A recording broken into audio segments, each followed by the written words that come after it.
새벽빛 묵상 창세기 44장 18절에서 34절. 예수님은 사랑이십니다.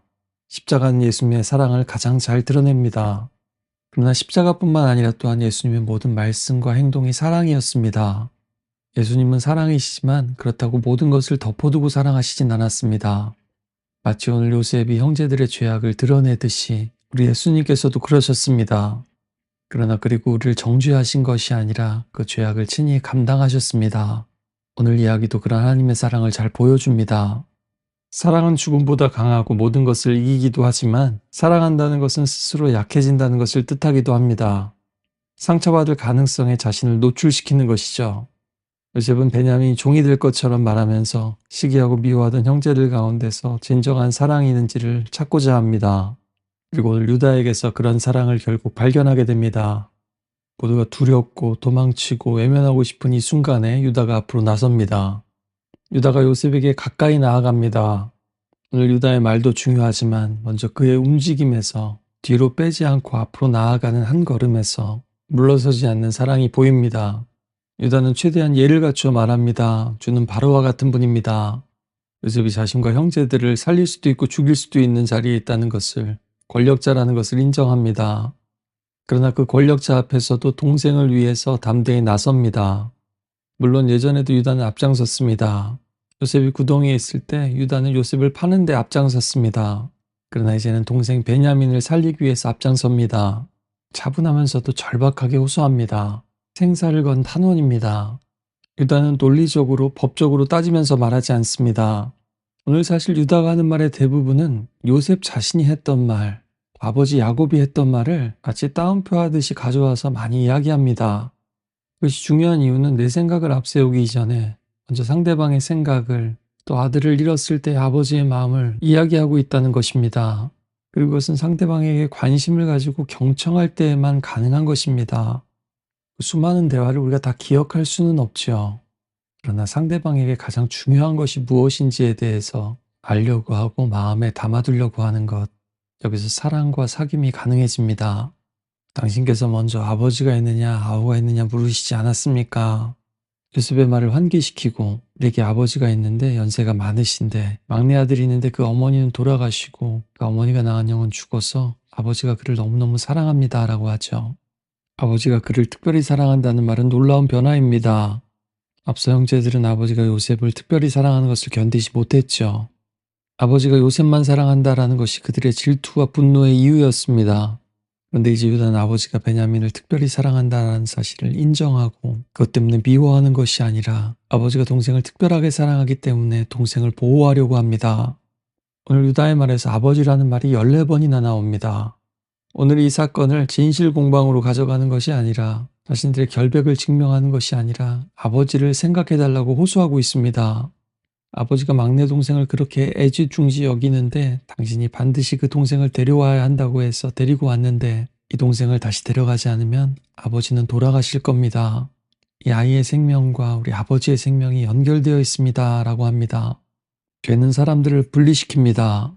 그러나 사랑은 우리 모두가 연결되어 있고 또 묶여 있다라는 것을 보게 합니다. 그리고 아이러니하게도 살아있는 요셉 앞에서 그의 영은 죽고라고 얘기합니다. 사실 요셉이 죽인 게 아니라 자신들이 팔았죠. 여기서 요셉은 우리가 동생을 팔았습니다 라면서 모든 진실을 말하고 있지는 않습니다. 그러나 중요한 것은 이제 유다는 자신들의 행위가, 그 죄악이 얼마나 아버지에게 큰 상처를 주었고 아버지를 아프게 했는지를 보기 시작합니다. 전에는 내가 중심이었는데 내가 얼마나 사랑받느냐, 인정받느냐, 나에게 이득인가 손해인가 이런 것만이 관심이었는데 이제는 아버지의 고통과 동생들의 미래가 보이기 시작하는 겁니다. 거꾸로 요셉의 입장에서는요. 형들이 진짜 변했는지 확인해야 하고 그걸 위해서 안타깝지만 끝까지 밀어붙여야만 합니다. 그러다 유다를 통해서 아버지가 어떻게 지내왔는지를 알게 됩니다. 자신이 사라진 후에 아버지가 얼마나 괴로워했는지, 슬퍼했는지, 또 왜 그렇게 베냐민을 이렇게 사랑하고 놓지 못하는지를 형의 입을 통해서 듣고 있습니다. 또 형들은 너무 나쁘지만 우리 아버지는 무슨 죄란 말입니까? 요셉이 형들을 다루는 이 시간에도 아버지는 너무나 염려하고 고통받고 있다는 것을 느꼈을 겁니다. 유다는 그런 아버지를 어떻게 자신이 설득해서 베냐민을 데리고 올 수 있었는지를 설명합니다. 자신이 아이를 위한 담보물이 되고 아이를 책임지겠다고 했다고요. 유다는 그렇게 약속을 했었고 오늘 내가 대신 남겠습니다 하면서 그 약속을 지키려고 합니다. 오늘날도 그렇지만 고대 사회에서 보증은 더 무거운 약속이었습니다. 보증인은 문제가 생기면 실제 손해와 형벌을 감당해야 했습니다. 유다의 보증 말만이 아니라 자신의 생명으로, 자신의 인생으로 하는 보증입니다. 제가 그 아이를 대신하겠습니다. 제가 종이 되겠습니다. 이 아이는 형제들과 함께 고향으로 돌아가게 해주십시오. 유다는 죄가 없는 사람은 아닙니다. 그러나 나중에 야곱은 유다가 사자와 같은 지파가 될 것이라고 축복하고 예언합니다. 그러나 구원의 역사가 계속되면서 우린 알게 됩니다. 유다의 위대함은, 강함은 힘이 아니라 어린 양처럼 자신을 내어주는 데 있다고요. 형제를 대신해서 희생한 데 있다고 말입니다. 그리고 유다 지파에서 오신 진정한 왕이신 우리 예수님께서도 유다 지파의 사자이시며 또한 어린 양이십니다. 그리고 유다보다 더 크신 분, 죄가 없으시나 우리 모두의 죄를 대신하여서 십자가에 달려 죽으신 분, 그리고 사자처럼 죽음을 찢고 부활하신 놀라우신 분이십니다. 우리야말로 종이고 붙잡힌 자들이었습니다. 죄악과 죽음의 권세 앞에서 우리 스스로를 구원할 수 없는 사람들입니다. 그래서 예수님께서 우리를 대신하셨습니다. 말로만이 아니라 온몸으로, 자신의 생명으로 자신을 비우시고 낮추셔서 종의 형체를 가지셨습니다. 예수님은 사랑이십니다. 예수님의 십자가가 그 사랑을 증거합니다. 팀 켈러 목사님은 말했습니다. 그러므로 용서는 자발적인 고난의 한 형태입니다. 보복하는 대신에 용서할 때 여러분은 그 대가를 스스로 지기로 선택하는 것입니다. 예수님께서 이 용서의 길을 보여주셨고 우리도 때로는 아직 유다처럼 완전하지는 않을지라도 하루하루 이런 선택을 반복해 나가는 겁니다. 그럴 때 우린 예수님을 닮아가게 될 겁니다. 마지막으로 유다는 이 아이가 나와 함께하지 않으면 내가 어떻게 아버지에게로 올라갈 수 있겠냐고 합니다. 그렇게라도 된다면 정말로 아버지가 돌아가실 것이라고 합니다. 유다는 이제 동생을 보호하는 사람일 뿐만 아니라 아버지의 고통을 자신의 고통으로 받아들이는 사람입니다.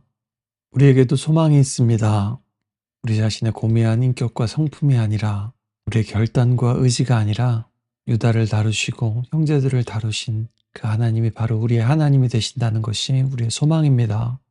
오늘 우리도 아무도 나서지 않을 때, 서로 눈치만 보고 있을 때, 거대한 힘 앞에서 두려워서 움츠러들 때 오늘 이 말씀 기억하면서 사랑으로, 담대함으로 한 걸음을 내디딜 수 있기를 바랍니다. 그리고 가까이 있는 사람들일수록 더 관심을 가지고 경청할 수 있기를 바랍니다. 그리고 왜 나만이 아니라 아무도 대신할 사람이 없다면 제가 대신하겠습니다. 이렇게 말할 수 있는 예수님의 제자들이 되시기를 주님의 이름으로 축복합니다.